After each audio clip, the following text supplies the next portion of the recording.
চলো আজ তোমাকে ঘুরে দেখায় বর্ধমানের কিছু বনেদি বাড়ির পুজো। চলে এসো সর্বমঙ্গলা মন্দিরের পেছনে 2 নম্বর শ্যামবাজারে খান্না বাড়ির মা দুর্গা। এরপর আমরা দেখব পুরাতন চকের ঘোষাল বাড়ির দুর্গা পূজা। আমরা দেখছি ঘোষাল বাড়ির দুর্গা পূজা। তারপর আমরা দেখে নেব নতুনগঞ্জে চারুবাবুর দুর্গা প্রতিমা। তারপর আমরা যাব বোরহাটের দেবেন্দ্র ভবনের মা পটেশ্বরীকে দেখতে। সেখান থেকে আমরা গেলাম বেড়ের বিখ্যাত প্রামাণিক বাড়ির দুর্গাপূজা। প্রামাণিক বাড়ির দুর্গাপুজো কিন্তু বেশ কয়েক দশক পুরানো।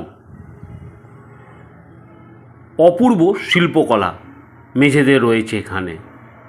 এরপর আমরা গেলাম বেড়ের আরেকটি বিখ্যাত বাড়ি দাসবাড়ির প্রতিমা দেখতে। আমরা প্রবেশ করলাম সদর দ্বার দিয়ে।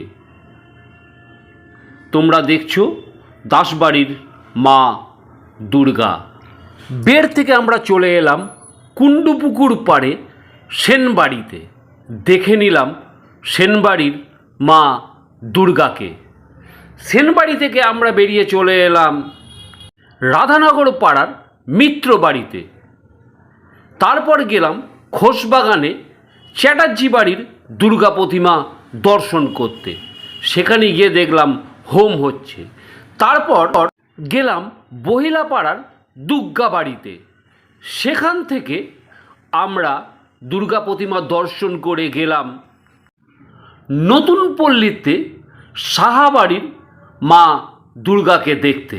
বর্ধমান ঘোরা আমার শেষ হল।